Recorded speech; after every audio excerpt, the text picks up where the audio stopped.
नमस्कार। कभी सोचा है कि कभी कभी चुप रहना ही सबसे पावरफुल जवाब हो सकता है। आज हम एक ऐसी ही पुरानी कहानी की दुनिया में जा रहे हैं जिसमें एक राजा है, एक रहस्यमयी आत्मा है और मौन की शक्ति का एक बहुत ही गहरा सबक छुपा है। तो चलिए शुरू करते हैं ये रोमांचक सफर।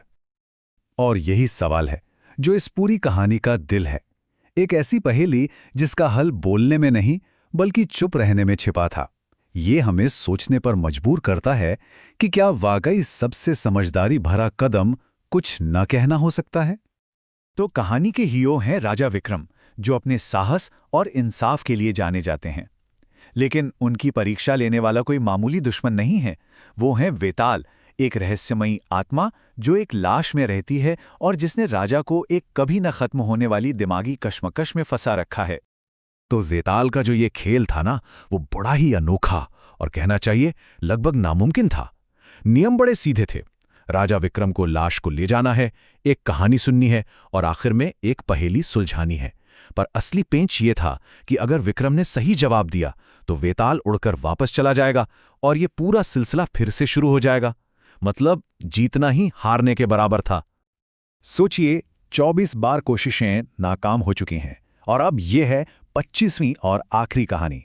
इस बार दांव पर सब कुछ लगा है।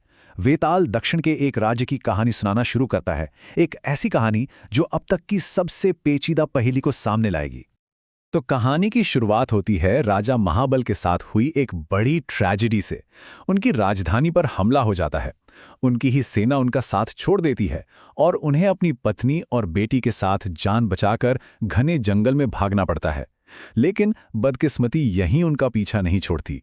जंगल में लुटेरे उन पर हमला कर देते हैं और राजा मारे जाते हैं। अब सोचिए, रानी और राजकुमारी जंगल के बीचों बीच एकदम अकेली, बेसहारा। तभी शिकार पर निकले राजा चंद्रसेन और उनके बेटे की नजर उन पर पड़ती है। वो ये देखकर हैरान रह जाते हैं कि इस खतरनाक जंगल में दो शाही महिलाएं अकेली क्या कर रही हैं। और यहीं कहानी में आता है एक ऐसा मोड़, एक ऐसा ट्विस्ट जिसके बारे में किसी ने सोचा भी नहीं होगा। उन दोनों महिलाओं को बचाने के बाद एक ऐसा शादी का रिश्ता बनता है जो बहुत ही अजीब है। बूढ़े राजा चंद्रसेन जवान राजकुमारी से शादी कर लेते हैं और उनका जवान बेटा उम्र में बड़ी रानी से शादी कर लेता है।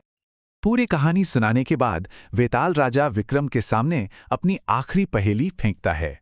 वो पूछता है, इन अजीबोगरीब शादियों से जो बच्चे पैदा होंगे उनका आपस में रिश्ता क्या होगा। ये एक ऐसी पहेली थी जो रिश्तों के सारे समीकरण बिगाड़ देती है। तो अब सीन वापस राजा विक्रम पर आता है, जो अपने कंधे पर वेताल की लाश का बोझ उठाए हुए है। दबाव बहुत ज्यादा है। वो एक बहुत ही बुद्धिमान राजा हैं और पहेली का जवाब भी जानते हैं। लेकिन वो ये भी जानते हैं कि सच बोलने का मतलब होगा एक बार फिर से हार जाना।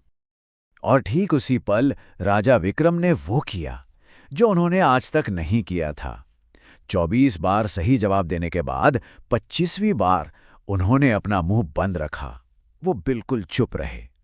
और ये चुप्पी कोई मामूली चुप्पी नहीं थी। ये एक ऐसा दांव था जो सब कुछ बदलने वाला था। विक्रम की ये चुप्पी वेताल के लिए एकदम अनएक्सपेक्टेड थी। उसे एहसास हुआ कि विक्रम ने सिर्फ पहेली का जवाब ही नहीं समझा, बल्कि उस गहरे ज्ञान को भी समझ लिया है जो शब्दों से कहीं परे है। ये सिर्फ होशियारी नहीं थी, ये संयम और धैर्य का एक ऐसा प्रदर्शन था जिसने आखिरकार वेताल का दिल जीत लिया। तो अब वेताल, जो दुश्मन था, वो एक तरह से दोस्त बन चुका था और वो राजा विक्रम को उनकी चुप्पी के लिए इनाम देता है। वो सिर्फ विक्रम को जाने ही नहीं देता, बल्कि उन्हें एक बहुत ही जानलेवा साजिश के बारे में भी बताता है जो उनके खिलाफ रची जा रही थी। वेताल बताता है कि इस पूरी साजिश के पीछे शांतशील नाम का एक तपस्वी है और ये वही तपस्वी है जिसने विक्रम को इस खतरनाक काम पर भेजा था। उसका असली मकसद राजा की मदद करना नहीं, बल्कि उनकी बलि देकर अलौकिक शक्तियां हासिल करना था। वेताल सिर्फ चेतावनी ही नहीं देता, बल्कि विक्रम को एक पूरा प्लान बताता है।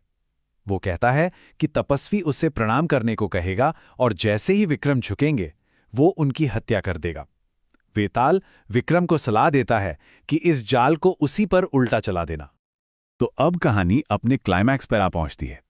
राजा विक्रम लाश को लेकर उस धोखेबाज तपस्वी के पास जाते हैं। लेकिन इस बार वो एक अनजान मोहरे की तरह नहीं, बल्कि एक ऐसे योद्धा की तरह वहां है जो अपने दुश्मन का सामना करने के लिए पूरी तरह से तैयार है। और जैसा वेताल ने बताया था, ठीक वैसा ही हुआ। तपस्वी ने अपनी पूजा खत्म की, राजा को बड़ी बड़ी शक्तियों का लालच दिया और फिर उन्हें देवी के सामने झुकने का हुक्म दिया। जानलेवा जाल बिछाया जा चुका था। लेकिन विक्रम तो पहले से ही तैयार थे। उन्होंने ताकत का जवाब ताकत से नहीं बल्कि अपनी अक्ल से दिया। उन्होंने बड़ी विनम्रता से कहा, मैं तो एक राजा हूं, मैंने कभी किसी के आगे सिर नहीं झुकाया, आप ही मुझे सिखा दीजिए कि प्रणाम कैसे करते हैं। और जैसे ही तपस्वी ये दिखाने के लिए झुका कि प्रणाम कैसे किया जाता है, राजा विक्रम ने एक ही झटके में अपनी तलवार से उसका सर धड़ से अलग कर दिया। इस तरह राजा ने न सिर्फ अपनी जान बचाई बल्कि एक बहुत बड़े पापी का भी अंत कर दिया। और इस शानदार जीत के बाद राजा के साहस और समझदारी को सम्मान देने के लिए स्वर्ग से देवता खुद उतरते हैं। उनकी इस बहादुरी का इनाम कोई साधारण इनाम नहीं बल्कि दिव्य वरदान होने वाला था। देवताओं के राजा इंद्र विक्रम को वरदान देते हैं। वो कहते हैं कि विक्रम और वेताल की ये कहानी पूरी दुनिया में मशहूर होगी और जब तक सूरज, चांद और ये धरती रहेगी तब तक ये कहानी जिंदा रहेगी। और हाँ, विक्रम पूरी पृथ्वी पर राज करेंगे। तो आखिर में ये कहानी हमें एक बहुत गहरा सबक सिखाती है। सच्ची बुद्धिमानी सिर्फ ज्ञान होने में नहीं है, बल्कि ये जानने में है कि उस ज्ञान का इस्तेमाल कब और कैसे करना है, कब बोलना है, कब चुप रहना है और कब अपनी अक्ल से काम लेना है। यही इस कहानी का सबसे बड़ा और हमेशा याद रहने वाला संदेश है।